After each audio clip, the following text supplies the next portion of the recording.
Genshin Impact is often portrayed as a game about characters. Each update we get new characters accompanied by trailers to get us hyped and a demonstration of how they work. These not only give us the spectacle of never before seen abilities, but also give us an idea of how the characters will perform. As they are released, we swarm to get our hands on them and figure out how good they actually are. But there is of course one major element missing from this equation: the weapons. The items which allow our characters to function. Some incredible, some terrible, and quite a lot in between. So with Hu Tao now on the horizon and her weapons now available on banner, I think it's time to take a look at one of them. Not only a weapon that functions so differently to many of the options we have now, but one which has the potential to completely shift what we use on our polearm based characters. So, the question: how good is the Staff of Homa? What does this weapon bring to the table, and could it potentially dethrone the Jade-Winged Spear as Genshin's best polearm? Well, good day to you all, you Based Bluefins. I am the Immersive Fish, and today, using some basic theory crafting and math, that is exactly what I'm going to answer on this episode of Fish's Guide to Genshin.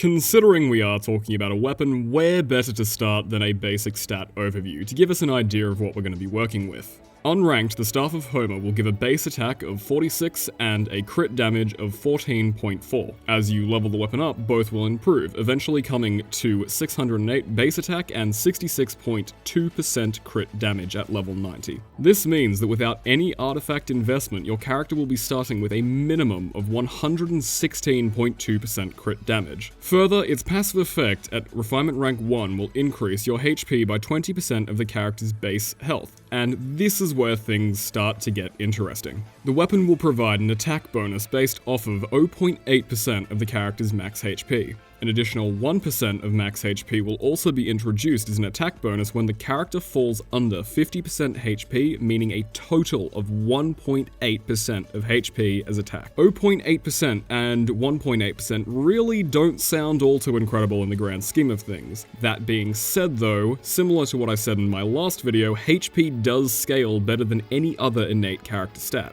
If you decide to summon for duplicates of the staff and manage to get it all the way to Refinement Rank 5, you'll have a very solid 40% HP increase, 1.6% of max HP when above 50%, and 3.4% of max HP while below 50. Before we go any further, let's quickly look at how this passive is going to work. Let's take a character with a base HP of 15,000 and a base attack of 255 without artifacts or a weapon. When a level 90 Staff of Homa is equipped, at Refinement Rank 1, the character will gain 3,000 HP totaling 18,000 and will have a base attack of 863. When this character is above 50% HP, 0.8% of 18,000 or 144 will be added to its attack. This means that without artifacts, our hypothetical character will have an attack of 1,007 the moment they take the field. This damage will be increased by an additional 1% of 18,000 or 180 the moment they fall below 50% HP, meaning they will be gaining 324 additional damage total, meaning that the character will have 1,187 attack. This is actually a rather sizable increase, equivalent to 16.69% of our hypothetical character's base attack while above 50% HP, and a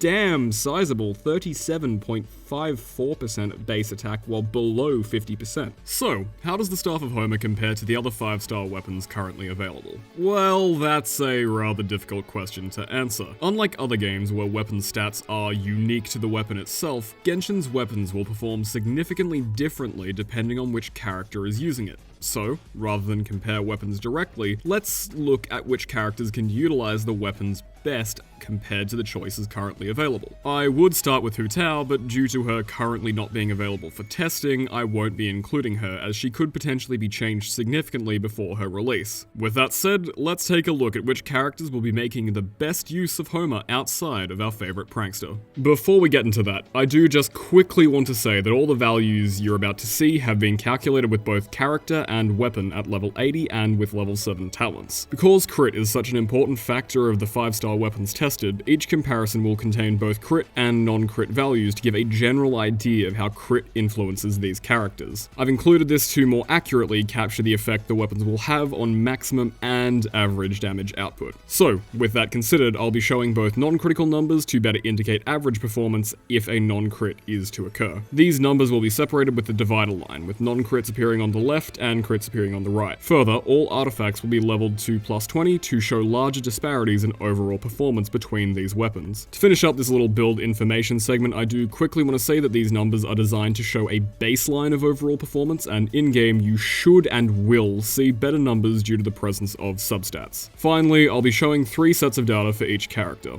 One with Homa, above 50% HP, while Vortex and Jade are both at 0 stacks. One where Homa is above 50% HP, while Jade, Spear, and Vortex are at max stacks. And finally, Homa below 50% HP, while Jade and Vortex are at max stacks. With that all out of the way, let's kick off this deep dive with the Vigilant Yaksha. Xiao is a rather interesting case. Unlike both Xiangling and Zhongli, Xiao has a health draining mechanic built into his kit, thus meaning he will be able to go below the 50% HP threshold without having to be attacked. That said, due to his HP drain being based on current HP rather than max HP, it will take a while. And further, outside of his C4, Xiao doesn't have an ability to increase his survivability when he gets below 50% HP. This is usually supplemented with support units that will generally heal him back up to full, but when running Homa, that does become a little bit more difficult. Further, if you want to get the most out of Homa, you can't run Bennett, as he will restore you to 70%, thus meaning only the first half of Homa's passive will activate. As such, it does become a bit of a toss-up which weapon you should be using if you aren't looking at the numbers, but enough speculation. Let's actually get into those numbers now. Build-wise, we're going to be running the standard 2-piece Gladiator for the 18% attack increase and 2-piece Viridescent Venera for an additional 15%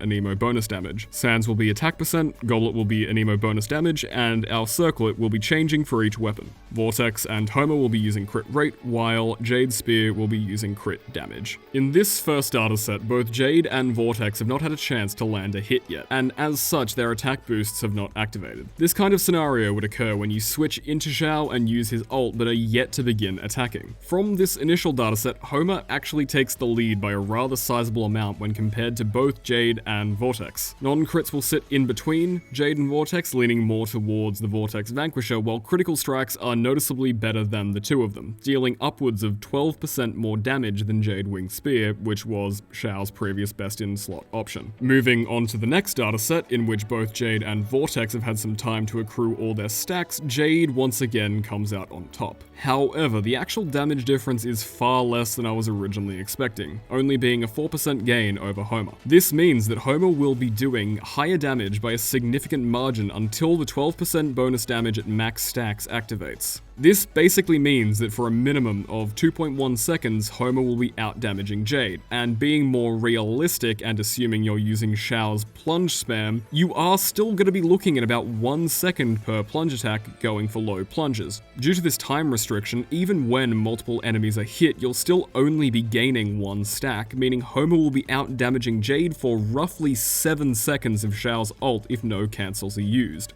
In other words, while Homa is above 50% HP, on average it will be doing roughly 8% more damage over the duration of Xiao's ult. Finally, we have the stats for when Xiao falls below 50% HP, and once again we see Homa taking the lead. This time it's by a far less significant margin, in most circumstances only being an increase of 5% over Jade at max stacks. Quite surprisingly though, due to the higher base attack, there is definitely a significant discrepancy when you total auto attack combo damage being a solid 4000 damage higher. From these datasets, I can honestly and confidently say the Staff of Homa is Xiao's new best-in-slot weapon. Yes, both Jade and Vortex can outdamage Homa. This does, however, require time to be taken to build those damage stacks. Meanwhile, Homa's first passive is non-conditional, providing damage higher than either Jade or Vortex the moment Xiao enters the battlefield. Further, due to Xiao's built-in health degradation, it is possible to make use of Homa's full potential, meaning if Homa's condition is met, it will continue to output higher damage than either of the other two options. Up next, we have probably the most important character to discuss outside of Hu Tao, Zhongli, a character which benefits the most from having an increased amount of HP. The biggest issue for Zhongli is when it comes to using Homa, it's that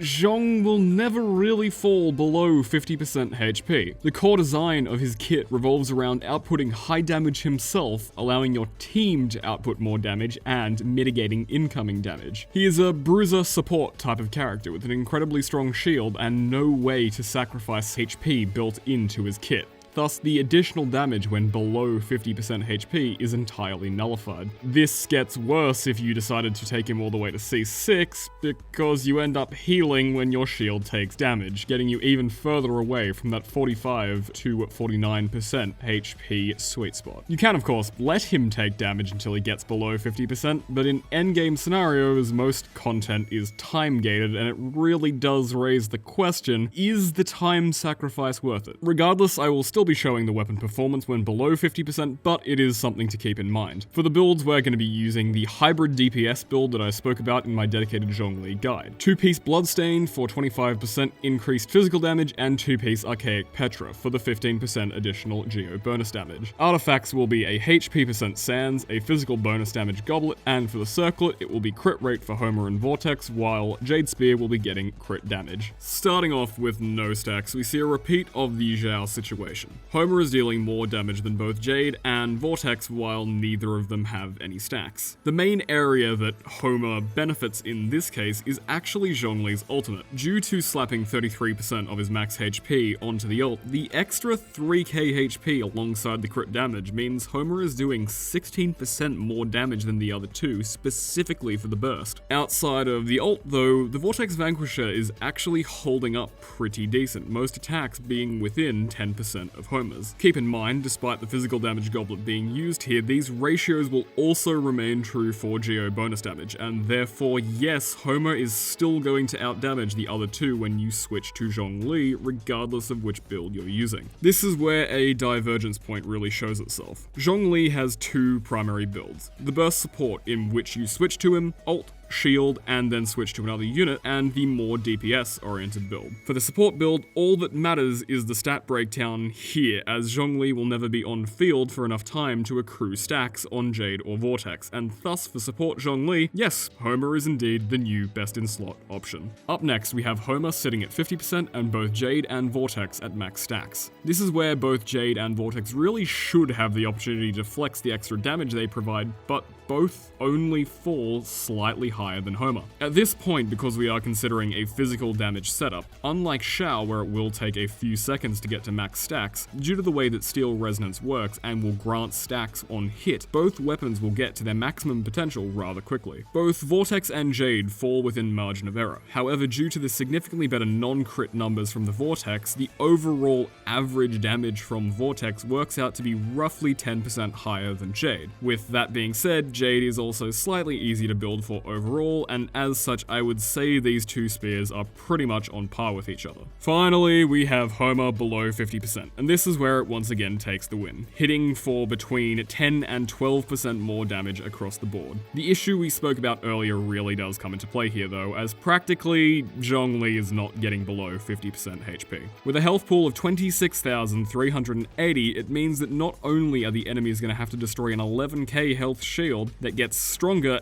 every single time it gets hit and resets every 12 seconds, but they will also have to deal a minimum of 13,190 damage to the character. This means that enemies will have to do 26,940 damage assuming no shield resets occur, and that's just never practically going to happen. With all of that said, I would like to mention one thing. In each of the builds, both the Jade, Spear, and Staff of Homa are not using using any kind of substat. But with the Vortex Vanquisher, an additional 30% crit damage has to be applied to give a better damage comparison. This does, however, mean if you run Homa on the same build as Vortex, purely due to the additional crit damage, Homa is the best option. The Vortex Vanquisher really is a solid 5-star weapon. The issue is, though, every build that makes proper use of the Vortex Vanquisher will improve even more with Homa. Because of that, I genuinely do believe that regardless of which way you want to build Zhongli, whether it be support or hybrid DPS, the Staff of Homa is the best option available. It provides higher damage the moment Zhongli hits the field, it's extremely easy to build for, and it synergizes perfectly with Zhongli's kit. Wrapping up our character roster, we have the Chef of Genshin. I'm gonna be perfectly honest, I have not built Xiangling, and I still don't really have any intention to. And because of that, there's a good chance that the build I've chosen to use for this is subpar. Regardless though, from the research I've done, due to the high split damage on Xiangling, very similarly to Keqing, Lava Walker appears to be a very valuable set as it amplifies both her physical damage output alongside her elemental output when she applies Pyro to a target. Further, it also really doesn't matter what build she's using for the purposes of this video. I just wanted to make it semi-decent if someone was to use one of these builds as an example of how to build a character. Before we talk about the build, I want to mention one thing quickly. Due to the number of times that Xiangling has been available, I will be approaching her from the perspective of C6, unlike the C1 5-stars I've shown so far. Basically, this means that not only will her skill and burst talents be sitting at plus 10, but they will also have the benefits of C1, 2, 4, and 6. I know this isn't as free-to-play friendly, but it will give us a better indication of the achievable damage output. So, with that said, artifact stats will be attack percent Sands, pyro damage bonus Goblet, crit rate Circlet for Homa and Vortex, and crit damage for Jade Winged Spear. Unlike the other two characters, we only have to show the data from one set for Xiangling, as Homa is not able to beat out Jade or Vortex Vanquisher. The main reason for this is Xiangling, even at level 80, only has a very small health pool, and due to the base attack of Staff of Homa being lower in comparison, it doesn't have the ability to compete on the attack front. Even the non-crit damage falls behind both options. Interestingly enough though, Vortex Vanquisher actually ended up being a slightly better option, providing overall slightly higher damage. With that said, with the present numbers, Vortex Vanquisher and Jade Spear, as usual, fall within margin of error of each other, being practically equal. So yeah, moral of the story, if you have other 5-star options, don't run Homa on Xiangling. Well, I guess it's time I bring this one to a close. For some brief final thoughts, I will say that out of every weapon I've seen introduced into Genshin, the Staff of Homa is probably the easiest to build around. With such a significant amount of crit damage associated with it, Homa takes the stress out of trying to find artifacts with ideal substats. Plus, it also makes those flat HP and HP percent subs feel somewhat useful while providing some extra survivability. Further, once Hu Tao's numbers are made official and I test her out a little bit, I'll definitely look into how Homa performs on her. Overall though, the Staff of Homa is an amazing addition to our weapon library. It's easily one of the better 5-star weapons available for our polearm roster, and I'm honestly willing to say it probably is better than Jade. With that said though, I would like to quickly say thank you for a couple of things. Firstly, for watching the video. Of all the Genshin maths content currently available, you decided to check in on my little channel, and I appreciate that a lot. And secondly, thank you so much for all the support on the Zhongli video. Seeing you all getting things out of my content is what really matters to me, and with the positive response that that video produced, it's motivated me to continue. So once again, thank you for everything. And of course, until next time, make sure you all take it easy.